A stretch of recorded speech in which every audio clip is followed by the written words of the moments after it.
la corruption elle-même est un phénomène qui a toujours gangréné notre société, qui a même parfois des bases culturelles.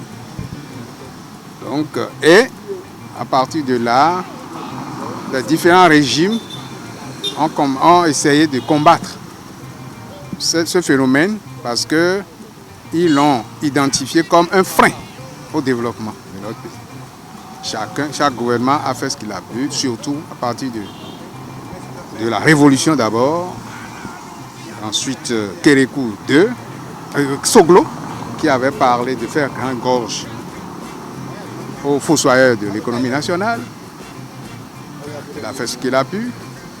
Kérékou II, quand il est revenu, avec Madame Adjaï Sika, qui a mis en place une commission nationale, tout ça. Et la fameuse marche verte du président Yahi Boni. Mais moi je pense que la lutte contre la corruption a pris une autre tournure à l'avènement du régime de la rupture. Il y a une volonté de corriger les choses. Aujourd'hui, même les mouvanciers sont en prison. Les mouvanciers sont en prison. Je pense que depuis 2016, il y a une volonté certaine, affirmée et même concrète de lutter contre la corruption.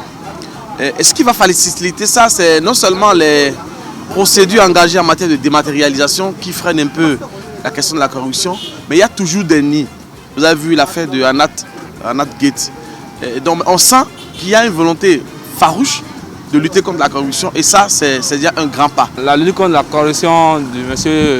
Baptiste Talon, moi je vois qu'il a essayé de réduire au moins la corruption au Bénin parce qu'avant c'était trop. Avant il y avait trop de corruption au Bénin, mais durant les 5 ans qu'il vient de terminer, on a constaté que la corruption, même si ça n'a pas pris fin, il a au moins essayé de réduire ça quand même. Parce qu'au niveau des administrations, avant on lançait des concours, mais c'est des enfants de riches seulement qui aillent là-bas.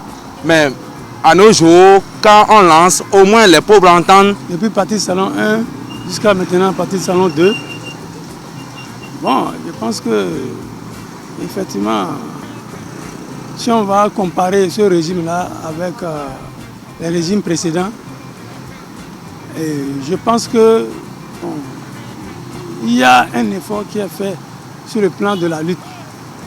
Parce qu'aujourd'hui, les gens ont peur. Les gens ont peur. Effectivement, les gens ont peur. Mais il faut dire que c'est les opposants qui sont le plus emprisonnés. Parce qu'ils ont commis des impairs, l'idée pour moi est mitigée aujourd'hui. Donc il y a autant d'opposants qui ont commis des impairs en prison aujourd'hui qu'autant de gens proches de la mouvance ou mouvancier qui ont commis des impairs et qui sont aussi en prison pour des questions de détournement ou de corruption et autres. La lutte contre la corruption à l'ère de Talon, moi j'ai apprécié que vraiment il est arrivé dans le pays et il a essayé de réduire beaucoup de choses dans ce sens. La lutte contre la corruption de M. Talon, selon moi, c'est une bonne chose. Bon, sinon, dans la vie aujourd'hui, dans la vie actuelle que nous sommes aujourd'hui, à cause de la corruption, il n'y a plus d'évolution. Moi, je pense que la lutte contre la corruption a pris une autre tournure à l'avènement du régime de la rupture. Notamment par la mise en place de la CRIET. Je suis juriste de formation. Il y a eu beaucoup de critiques vis-à-vis de cette juridiction spéciale. Mais moi, je pense que cette juridiction a fait beaucoup. Parce que déjà, on dit que c'est la peur qui est le commencement de la sagesse. Et cette juridiction-là fait peur. La CRIET, vraiment, cette juridiction spéciale, il faut dire qu'ils font un peu de leur mieux. S'ils ne sont pas instrumentalisés, le problème, c'est les politiciens qui les nomment. C'est le gouvernement qui les nomme. Donc, tout ce qu'on va dire ils vont suivre les conseils de la chancellerie. On a la criette qui est décriée, mais qui au fond, on voit quelque peu son utilité.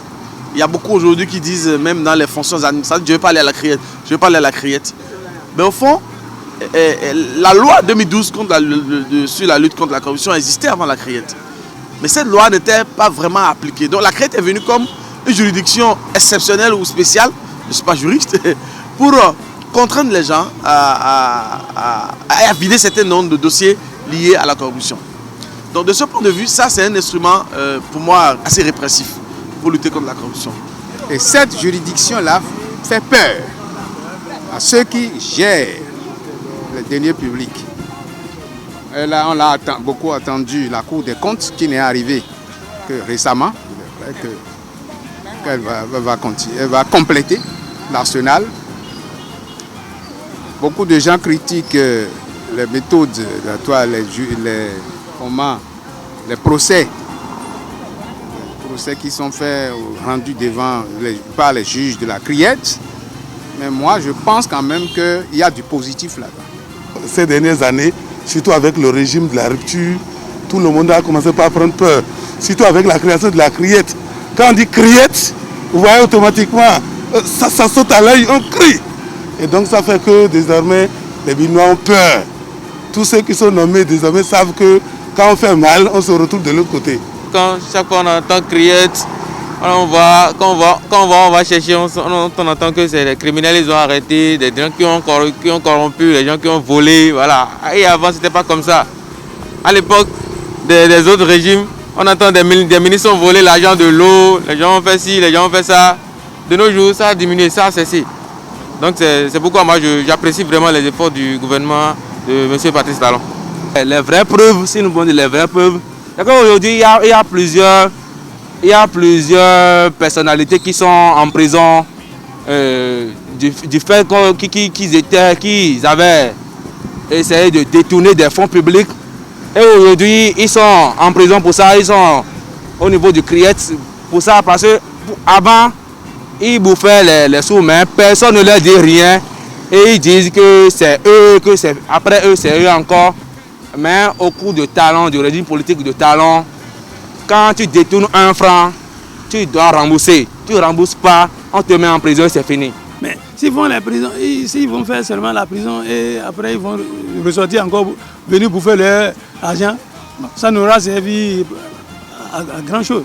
Ça va encore laisser, d'autres vont encore tenter. Ils vont dire, bon, même si je bouffe, je vais à la prison, je fais un temps, je ressors, je viens bouffer mon argent. Les fonctionnaires souffrent, le fonctionnaire béninois souffre. Et quand il entend un peu comment ceux-là qui sont sommés sont traités, il se dit, mais il s'échine. Conséquent, facilement, ceux qui sont dans certains postes ont tendance à dévier, à faire des choses qui ne concordent pas avec la loi. Donc, sanctionner, d'accord, vulgariser les textes, etc., mais aussi essayer de revoir un peu à tous les niveaux le traitement des fonctionnaires. Si je prends le cas du port avec Ongué et notre collègue Frédéric Bianzin, avec un autre là, dont j'oublie le nom, avec l'ancien DG de ANAT, il faut dire que ceux-là, c'est des mouvanciers. Mais pourtant, cela fait, c'était quand même trop, c'était tellement flagrant. Il n'y avait pas moyen, on devait les mettre en prison. Mais ce n'est pas les mettre en prison là qui est aussi, bon, les gars ils doivent rendre gorge aussi. Il faudrait renforcer les tests en vigueur, faire en sorte que ces tests-là soient vulgarisés dans toutes les administrations et que, si possible, accompagner cela de séances de sensibilisation. Maintenant, au-delà des sensibilisations, lorsqu'il arrive que des gens, malgré tout ce qui est fait, tombent dans dans les travers, il faudrait faire en sorte que ces derniers soient punis conformément aux tests pour décourager certains qui voudront aussi suivre ce pas-là. De la même manière, il ne faut pas, surtout au niveau supérieur, il ne faut pas faire en sorte que les gens aient l'impression que c'est lorsque vous êtes un homme politique qui ne partage pas les points de vue avec le gouvernement en place qu'on vous poursuit.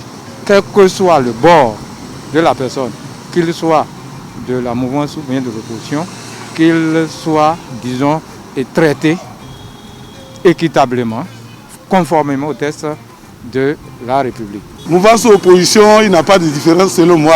La lutte contre la corruption est appliquée de façon rigoureuse et de la même façon à tout le monde. Que ce soit mouvancier ou opposant, c'est de la même façon. Vous avez vu tout dernièrement au niveau donc des immatriculations. Un responsable qui s'était vertué à faire de la campagne pour le régime actuel s'est retrouvé de l'autre côté. Tout le monde a été surpris d'avoir dernier par l'affaire de l'ANAT. Est-ce que beaucoup de gens ne pouvaient pas s'imaginer qu'après tout ça, là, il y avait encore des gens qui prenaient de la bière pour 34 millions, des choses comme ça. On ne pouvait plus imaginer ça. Malgré. Et pourtant, ça continue. C'est que le Béninois, il aime trop s'amuser avec l'argent de son frère. Mais c'est pas bon. Parce que souvent, les gens ne savent pas que l'argent de l'État, c'est notre argent. Hein? Celui à qui tu confies un dossier, il te prend 2000 francs pour l'encourager, peut-être, tu lui tends 2000 francs et qu'un collègue voit qui le trahit, il prend de là, il rançonne les gens, celui-là, il est arrêté, il a un bon procès. Mais quand il s'agit de milliards, des gens au sommet, il n'y a rien. Il n'y a rien. Au départ, on avait plus ou moins l'impression que l'action de la Criette visait prioritairement, en tout cas presque exclusivement, ceux de l'opposition. Mais moi je me disais, bon, c'est de bonne guerre.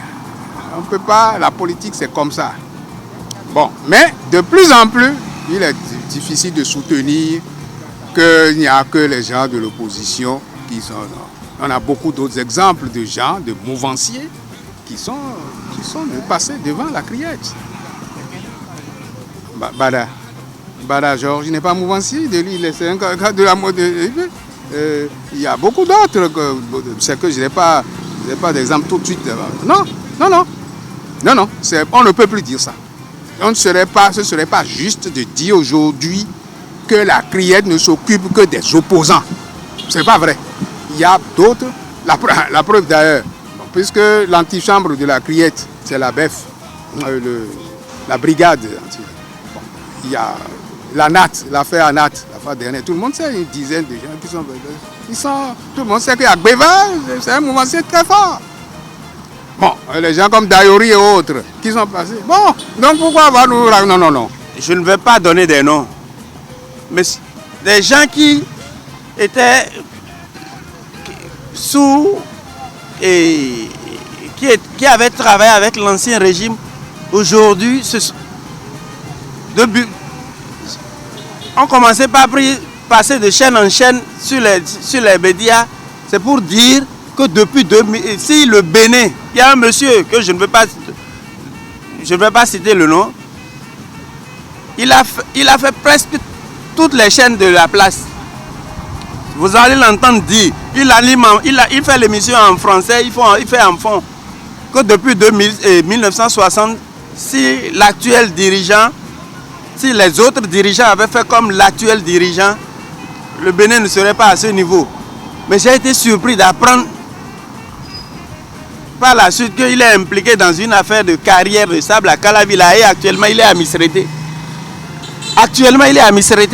Quoi leur dire, c'est déjà de continuer sur cette lancée. Certes, c'est un peu difficile pour certaines personnes déjà qui sont habituées à cela, parce qu'ils disent qu'après c'est difficile parce qu'ils n'arrivent plus à corrompre littéralement. Donc c'est déjà de continuer sur cette lancée et arriver à mieux sensibiliser la jeune génération dans les collèges et tout par rapport à cela déjà.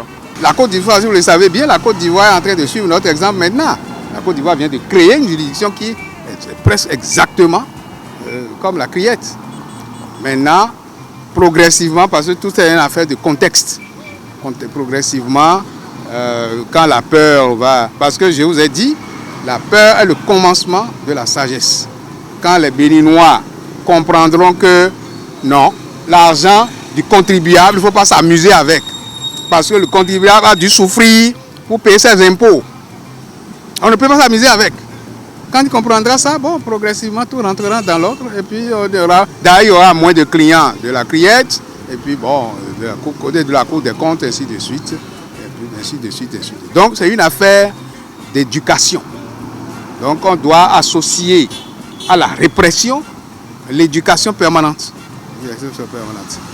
Je demande au gouvernement de redoubler d'efforts. De redoubler d'efforts et de continuer comme ça se fait déjà. Et par la grâce de Dieu, on va finir par éradiquer la corruption de notre pays.